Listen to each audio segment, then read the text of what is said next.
Hola, mis apreciados amigos de YouTube, amigos de Al Norte del Sur. Una vez más por aquí quien le habla, pues Jesús Marcano, para compartir con ustedes parte pues de las realidades de nuestro continente y que efectivamente generan pues cada instante, cada minuto van generando noticias que al fin y al cabo nos dejan a todos en algunos momentos perplejos de las cosas que estamos viviendo. Hoy vamos en esta conversa casi cotidiana, vamos a abordar pues la temática de lo que está ocurriendo en el Ecuador, eh, esas cosas que efectivamente tienen matices en otros países también de nuestro hermoso y gran continente. Y bueno, que al fin y al cabo son realidades que podemos ver en México, podemos ver en El Salvador, podemos ver en Colombia, en Argentina, en cada uno de los países, en Perú, en toda esta cantidad de países hermanos y que efectivamente eh, nos permiten pues ubicar una preocupación o en este caso ocuparnos. Entonces hoy vamos desde aquí, Jesús Marcano quien le habla, a compartir un poco tratando de esa madeja compleja, llevarla a un solo hilo fino pues en esta especie de análisis que queremos hacer en esta conversa. Bueno, fíjense ustedes, hoy por hoy El Salvador está atravesando momentos muy fuertes, sobre todo en las últimas semanas y en lo que fue pues parte del último semestre del año pasado a raíz del asesinato de uno de los candidatos a una alcaldía, creo que de apellido Villavicencio. Y parece que ha venido increciendo la situación de la criminalidad, del tema de los carteles, el tema de la droga, bueno, todo lo que suele ocurrir. Eh, yo he estado escuchando pues algunos llamados expertos en el estudio de la criminalidad, pueden ser criminólogos, abogados, sociólogos, pero veo que en algunos casos unos apuntan hacia el tema de las consecuencias, otros en sus análisis quieren tomar decisiones. Creo que escuchaba por ahí no sé si era el expresidente Lenín Moreno, eh, expresar pues el tema de que como era un país con muchas costas, con muchos puertos, el mejor mecanismo pues por ejemplo para el tema contra el narcotráfico era generar controles en cada uno de los puertos, una especie de automatización de última generación que permita pues detectar y eso va a evitar que salga droga y al no salir la droga comienza a verse afectado pues el ingreso de quienes viven de este tipo pues de negociaciones. Entonces uno siente que la gente como que no quiere pisar firme y decir las cosas con nombre y apellido. Y las cosas se deben expresar con nombre y apellido y entender de que esto es este problema de la criminalidad, del tema de los carteles de la droga, bueno, todo lo que sabemos que ocurre en el contexto de la criminalidad, esto tiene yo lo he logrado ubicar en aquello de que esto es multifactorial, esto obedece a una multiplicidad de factores que efectivamente son los que poco a poco se convierten en los grandes o en el gran caldo de cultivo que permite que poco a poco vaya generándose, diríamos que por generación espontánea, una cantidad de cosas que culminan en esas horas y esos capítulos de violencia que está viviendo El Salvador, pues bajo el gobierno, en este caso, del joven Noboa, pero ya también en otros gobiernos, como es el caso de Lazo y creo que cuando Correa, o sea, siempre ha estado allí, pues, un vaso comunicante como lo es el tema de la presencia en este caso, de la criminalidad. Entonces, todos, uno siente que opinan y nadie quiere decir las cosas como se deben expresar, y en eso decía, que estos son problemas profundamente estructurales que obedecen fundamentalmente, fíjense ustedes, a los sistemas educativos, a problemas de muchos hogares disfuncionales. Eso tiene que ver con las capacidades socioeconómicas, con las carencias de muchos hogares. Estamos hablando del Ecuador, pero que eso se irriga hacia gran parte de América Latina. Pero de la misma manera, más allá de los sistemas educativos, que aún son precarios, y del tema de hogares disfuncionales, situaciones de la falta de capacidad adquisitiva de la mayoría de los hogares. Por otro lado, países donde hay un gran porcentaje de pobreza, pero porcentajes muy fuertes, y hace pues que los hogares estén golpeados, los hogares estén afectados desde el punto de vista de darle pues al conglomerado familiar aquello de una mayor suma de felicidad. Entonces todo eso se hace imposible. Y por otro lado existe una institucionalidad que está marcada por una profunda descomposición, una institucionalidad que está marcada por esa descomposición, por el tema de la moral y la ética, por la corrupción. Entonces, cuando nosotros vemos que cuando confluyen este conjunto de factores, es indudable que estamos ante una bomba de tiempo que origina que la gente, producto pues de querer tener cosas, porque es importante que nosotros resaltemos que nosotros, el hecho pues de que en nuestras sociedades abunda mucho la pobreza, estas pobrezas tienen pues una significación en el desarrollo a lo interno de muchas familias. Y eso va poco a poco marcando desde la niñez a hombres y mujeres. Fíjense ustedes que para nadie es un secreto, en países como Ecuador y otros países del continente, la mayoría de nuestra dirigencia política, por ejemplo, nuestra dirigencia política, que al fin y al cabo en algunos momentos asume pues la posibilidad de gobernar los países, la dirigencia política es muy precaria desde el punto de vista, más allá de su formación, desde el punto de vista de sus orígenes socioeconómicos. Mucha dirigencia política que ha sido muy pobre desde el punto de vista de la capacidad adquisitiva, pobres porque vienen de vivir en barrios, en rancherías, en situaciones de mucha indefensión socioeconómica, de hogares donde los padres y la madre han hecho extremos sacrificios para poder levantar los hogares. Entonces, todo eso mina a ese cuerpo social y efectivamente lleva a que muchos políticos, de no tener nunca nada, de haber ni siquiera haber tenido en su niñez, en su infancia, una bicicleta, comienzan a tener hambre de tener lo que ven al otro lado de la acera. Quieren tener vehículos, quieren tener casas, quieren tener mansiones.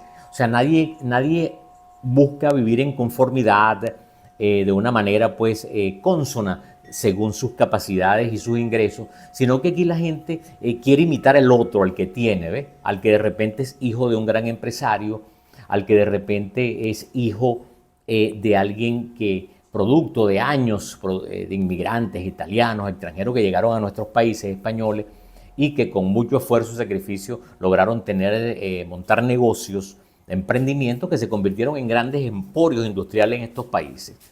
Y que efectivamente entonces son personas que viven en las mejores urbanizaciones de esos países, pero en el circular de la calle a diario, el que viene de la pobreza ve como posibilidad de alcanzar eso por la vía que sea.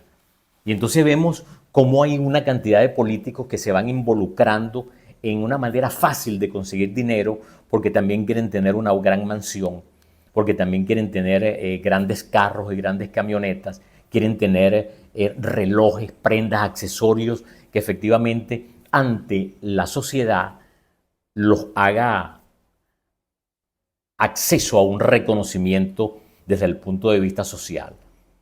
Entonces, cuando eso ocurre, suele ocurrir, por ejemplo, en mucha dirigencia política, en mandos militares, en mandos policiales, comienza de una manera muy sistemática el proceso de corromperse, porque yo quiero darme el lujo de andar en un yate o de vivir en una de las mejores urbanizaciones de la ciudad donde esté viviendo.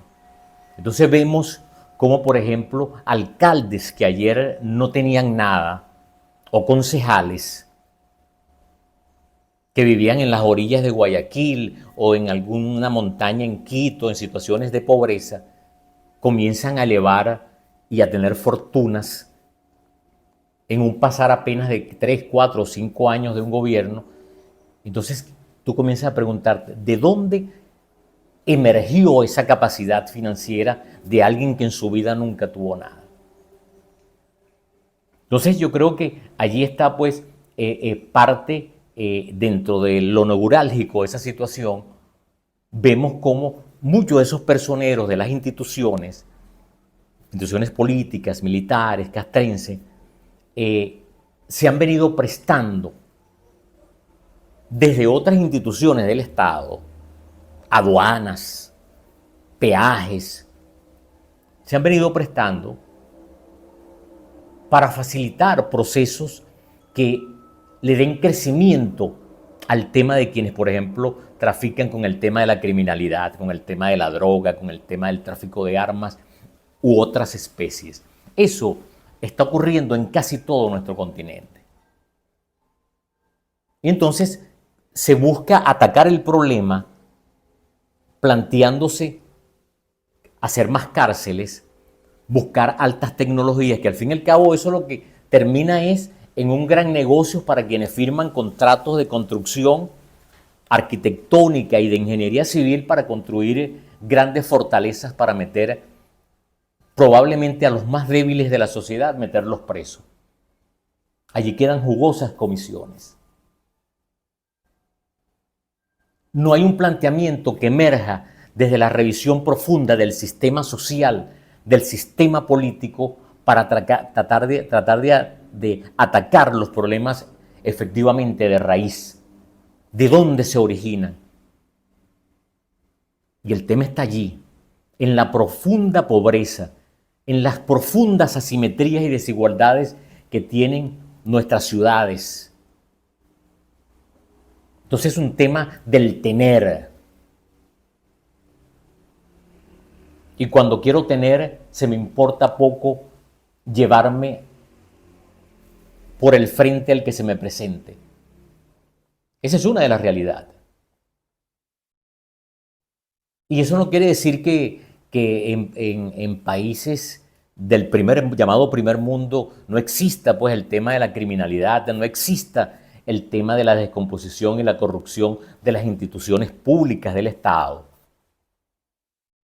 Pero cuando vemos en los porcentajes de los funcionarios que se involucran, los números no son similares a lo de nuestros países aquí en el continente. Entonces hay una profunda descomposición.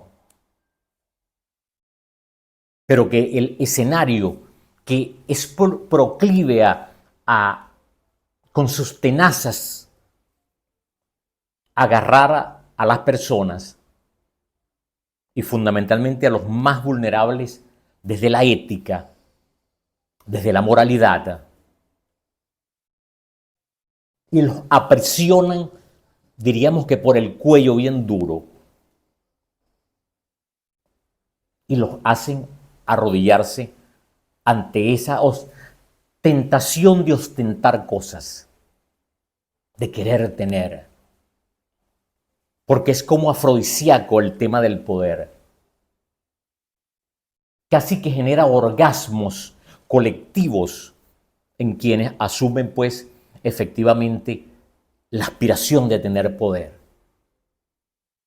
Y por lo tanto al no tener firmeza, verticalidad en sus convicciones morales, en sus convicciones que emanaron alguna vez de hogares donde efectivamente por encima de la escuela tradicional imperó, era el tema de la ética, del respeto, aquello de no robar, aquello de tener fundamento.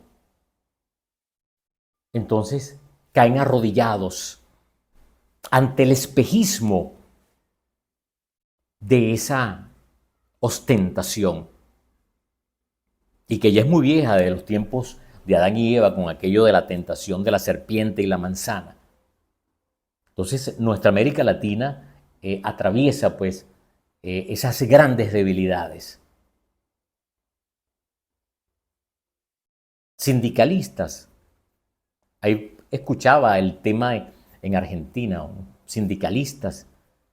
Entonces todos sus hijos escogieron la carrera del padre, el camino más fácil, convertirse en gremialistas, sindicalistas, y tienen hegemonías en el tema de alguna organización sindical. Padre, hijos, hermanos, tíos, todos tienen los mejores cargos. Y entonces comienzan a tener unos niveles de vida que jamás se imaginaron tener. Bueno, eso es parte de la realidad del Ecuador.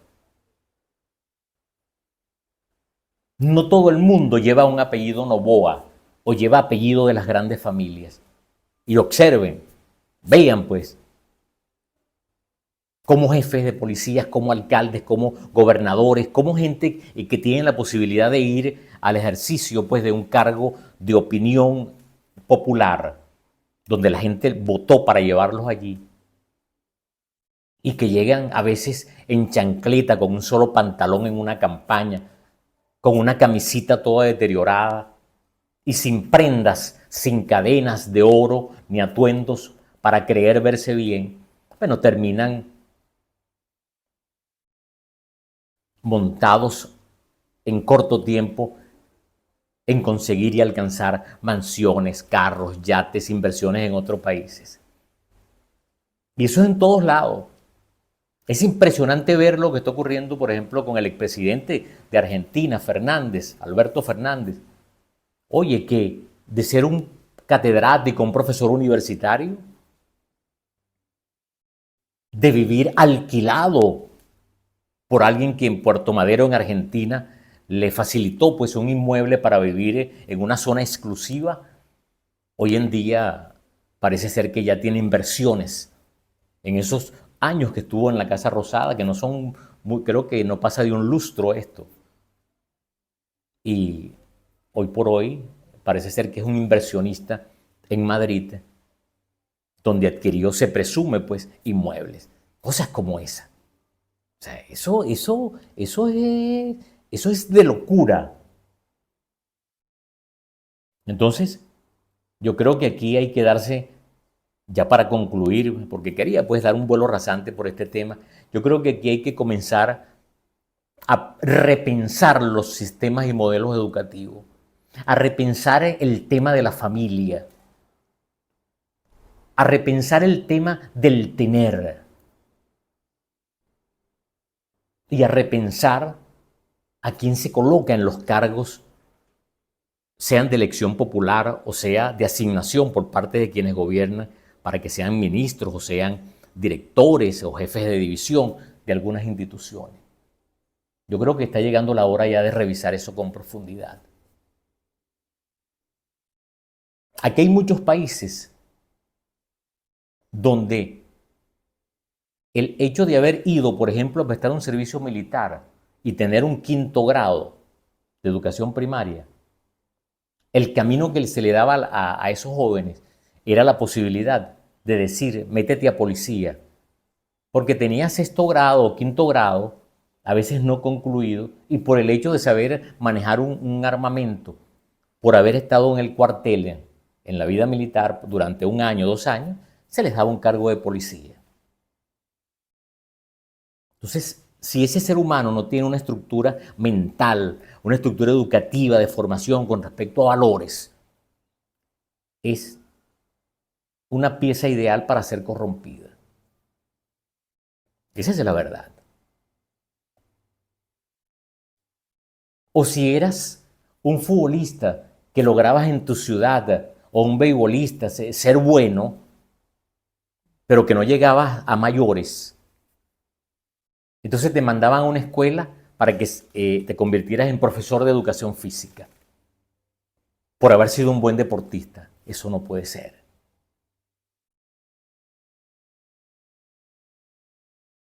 Entonces, con ejemplos tan sencillos como esos que estamos dando, en las diversas sociedades de los países de nuestro hermoso y bello continente y gran continente, es lo que más pulula, es lo que más abunda. Ojo, sin que eso sea sinónimo de que los sectores pudientes que han crecido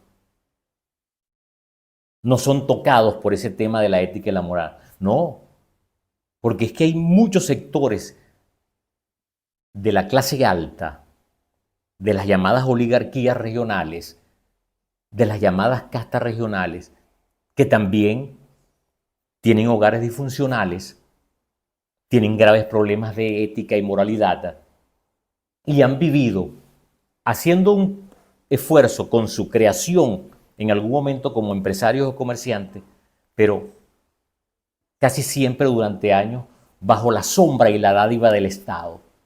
Entonces, su inversión y su patrimonio ha dependido de las bondades, de los préstamos que le han dado los estados en esos países. Entonces, aquí pareciera que no hay por dónde coger. Ricos y pobres